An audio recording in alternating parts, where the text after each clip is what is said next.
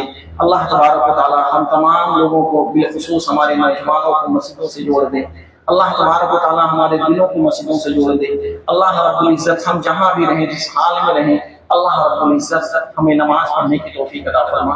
اللہ رب العزت ہمیں نماز پڑھنے کی توفیق عطا فرما۔ اللہ تبارک و تعالیٰ ہم تمام لوگوں کو پنج وقتہ نمازی بنا دے۔ اللہ تبارک و تعالیٰ ہمارے وہ احباب جو بیمار ہیں انہیں شفاء کاملہ عاجلہ عطا فرما۔ اللہ رب العزت ہمارے وہ احباب جن کا انتقال ہو چکا اللہ ان کے قبر کو نور سے بھر دے۔ اللہ رب العزت ان کے قبر کو نور سے بھر دے۔ اللہ اگر قبر میں عذاب ہو رہا ہو تو ان کے عذاب کو دور فرما۔ اللہ تبارک و تعالیٰ ہم تمام لوگوں میں جو بھی جس کسی مصیبت و پریشانی میں ہے اللہ تبارک و تعالیٰ اس مصیبت و پریشانی سے اسے نجات دے دے۔ اللہ جب تک اس دنیا میں ہم زندہ رہیں ایمان و اسلام پر زندہ رہیں ہمارا خاتمہ ہو تو خاتمہ بالخیر ہو۔ آمین وآخر دعوانا الحمدللہ۔